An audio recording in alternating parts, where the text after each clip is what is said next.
We're still in 6.1, but now we're going to be talking about some operations with exponents, like multiplying, dividing, and such. But before we actually do the multiplying, I'm going to talk about how to write this in expanded form.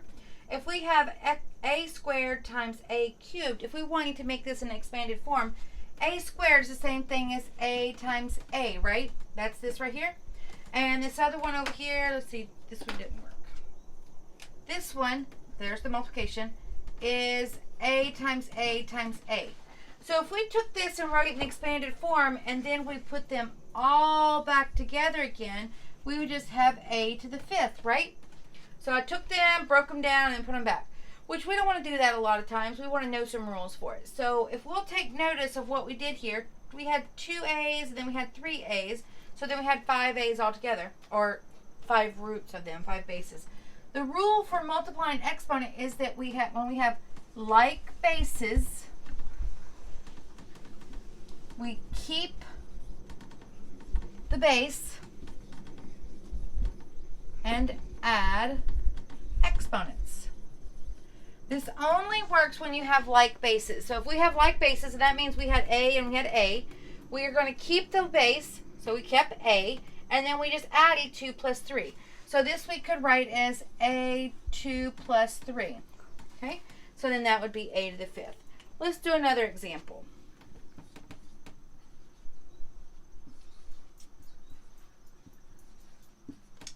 Now, once again, you could write this down and go, well, we have B, B, B, and then write down 12 B's and then write down 7 B's.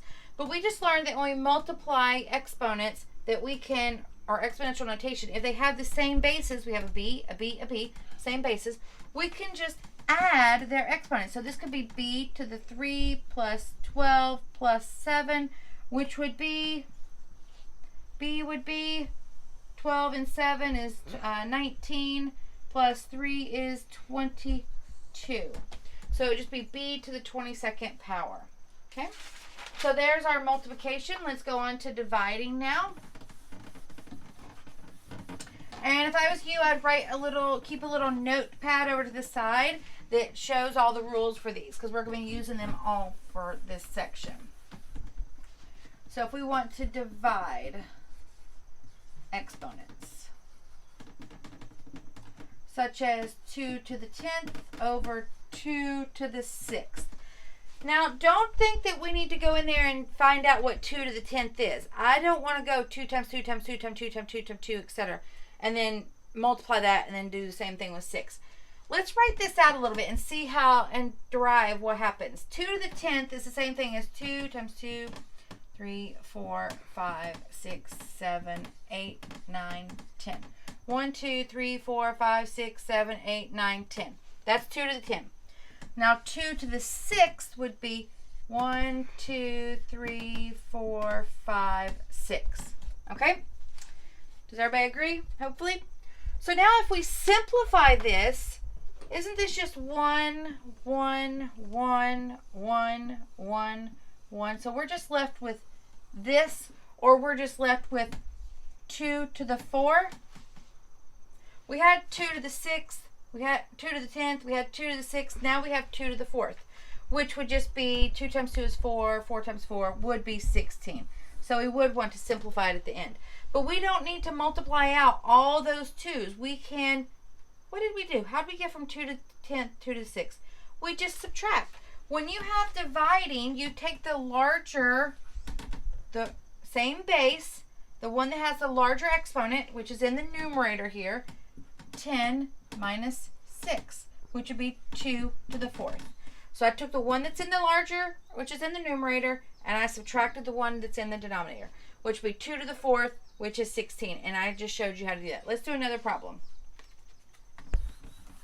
Let's flip it around a little bit. What if we have 3 to the 4th in the numerator and 3 to the 6th in the denominator?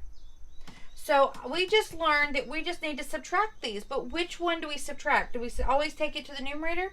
No, it depends on where the larger one is.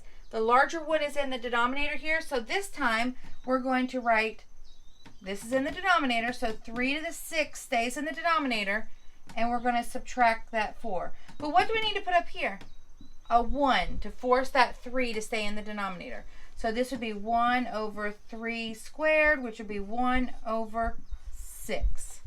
No, it's not. 1 over 9. 3 times 3 is 9.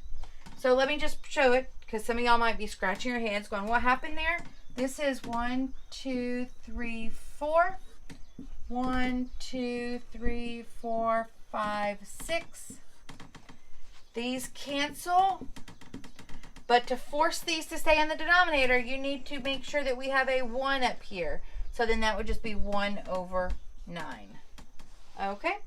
All right, let's combine these, the multiplication and the division, and let's see what happens. We have 3 to the 7th over 3 squared times 3 to the 8th. Now, once again, we're not going to multiply these out before, we're going to simplify this first. These all have the same bases, 3, 3, and 3, so we're going to simplify them. So, just as with order of operations, we want to simplify the numerator or the denominator. Can I combine anything in the numerator? No, that's just 3 to the 7th. Can I combine this 3 squared times 3 to the 8th? Yes. It's the same thing as 3 squared plus 8, or 3 to the 7th over 3 to the 10th. Okay?